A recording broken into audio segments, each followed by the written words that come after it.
এটা হচ্ছে ভুতুরে বিমান হেলিও 522 এর কাহিনী। 2005 সালের 14 আগস্ট গ্রিসের রাজধানী এথেন্সের আকাশে একটি অচেনা বিমান সন্দেহজনকভাবে উড়তে দেখা যায়। মাটি থেকে 10,000 ফিট উপরে যাত্রীবাহী বিমানটি কোনো কারণ ছাড়াই অনেকক্ষণ যাবৎ আকাশে ঘুরপাক খাচ্ছিল।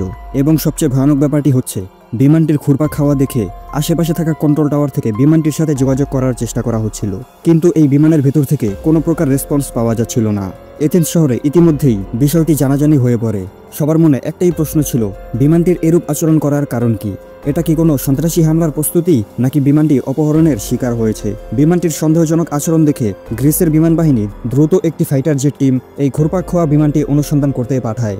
যখন ফাইটার জেট টিম বিমানটির কাছে যায় এবং বিমানের ভেতরের পরিস্থিতি দেখে, তখন বিমানের ভেতর যেই পরিস্থিতি দেখা গেল তা সবার কল্পনারও বাইরে ছিল। আনটোল্ড স্টোরিতে আরও একবার আপনাকে স্বাগতম।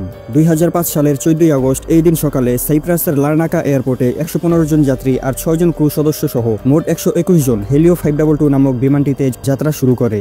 তাদের গন্তব্য ছিল চেক রিপাবলিকের শহর প্রাগ। তবে যাত্রা বিরতির জন্য তাদের গ্রিসের এথেন্স এয়ারপোর্টে ল্যান্ড করার কথা ছিল। প্রতিদিনের মতো সকাল 7টার সময় বিমানটি সাইপ্রাসের লারনাকা এয়ারপোর্ট থেকে যাত্রা শুরু করে এবং দেখতে দেখতে বিমানটি ভূমি থেকে 12,000 ফিট উপরে চলে যায়। আর এখান থেকেই ঘটনার সূত্রপাত। বিমানটি আকাশের এত উপরে চলে যাওয়ার পর হঠাৎ করেই বিমানটির ফ্লাইট কন্ট্রোল রুমে একটি লাল রঙের সাইরেন বাজতে শুরু করে। এই সাইরেনটি সাধারণত যখন বিমান ভূমিতে ল্যান্ড করে সেই সময় বেজে থাকে। বিমানের পাইলটরা বুঝতে পারছিলেন না আকাশে ভাসমান অবস্থায় এই সাইরেনটি কেন বাজতে শুরু করেছে। এরপর এই বিষয়টি সমাধান করতে দ্রুত বিমানের ক্যাপ্টেন ভূমিতে থাকা এয়ার কন্ট্রোল বেসে যোগাযোগ করে, কিন্তু এরপরও বিমানের ক্যাপ্টেন এই সাইরেন বাজার কোনো কারণ খুঁজে পাচ্ছিলেন না।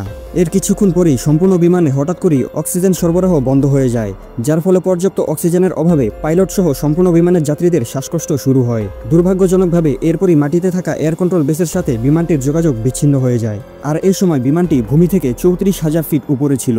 আর বিমানটি ইতিমধ্যেই গ্রিসের এথেন্স শহরে অবস্থান করছিল। এয়ার কন্ট্রোল বেস থেকে বিমানটির সাথে যোগাযোগ করার জন্য অনেক চেষ্টা করা হয়, কিন্তু কোনোভাবেই বিমানটির সাথে যোগাযোগ করা সম্ভব হচ্ছিল না।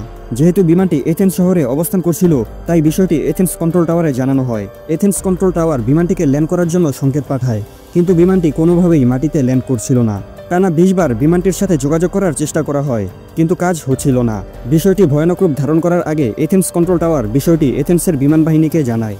এরপর এথেন্সের বিমান বাহিনী বিষয়টি অবগত হওয়ার পর অনুসন্ধান করতে দ্রুত দুটি F-16 ফাইটার জেট আকাশে ঘুরপাক খাওয়া বিমানটির পেছনে পাঠায়। এরপর ফাইটার জেট দুটি দুই দিক থেকে বিমানটিকে পর্যবেক্ষণ করে। তারা বুঝতে পারছিল না বিমানের ভেতর আসলে হচ্ছেটা কি, কেননা বিমানের ভেতর কোনো সারা শব্দ কিছুই ছিল না। এবং এরপরই ফাইটার জেটে থাকা একজন পাইলট একটি অবাক করা তথ্য জানায়। সে জানায় বিমানটির ফ্লাইট কন্ট্রোল রুমে পাইলটের সিটটি খালি পড়ে আছে, অর্থাৎ বিমানটি পাইলট ছাড়াই আকাশে উড়ছে। তিনি আরও জানায় বিমানের ভেতর থাকা যাত্রীরা কোনো প্রকার সারা শব্দ এবং নড়াচড়া ছাড়াই তাদের সিটে বসে আছে। এরপরই ফাইটার জেটে থাকা পাইলট একটি অদ্ভুত ঘটনা দেখতে পায়। সে দেখে কন্ট্রোল রুমে একটি নীল শার্ট পরা ব্যক্তি বিমানটি কন্ট্রোল করার চেষ্টা করছে। এটা দেখে ফাইটার জেটের পাইলট বিমানের ফ্লাইট কন্ট্রোল রুমে থাকা নীল শার্ট পরা ব্যক্তিকে হাত দিয়ে ইশারা করে, আর নীল শার্ট পরা ব্যক্তিও হাত নেড়ে ইশারার জবাব দেয়। এবং এরপরই বিমানের বাম পাশের ইঞ্জিনটি বন্ধ হয়ে যায়, যার কারণে বিমানটি বাম দিকে ঝুঁকে পড়ে এবং মাটিতে নামা শুরু করে। এর কিছুক্ষণ পরই দুর্ভাগ্যজনকভাবে বিমানটির ডান পাশের ইঞ্জিনটিও বন্ধ হয়ে যায়, যার ফলে বিমানটি নর্থ এথেন্সের পাহাড়ি এলাকায় এসে মাটিতে আছড়ে পড়ে।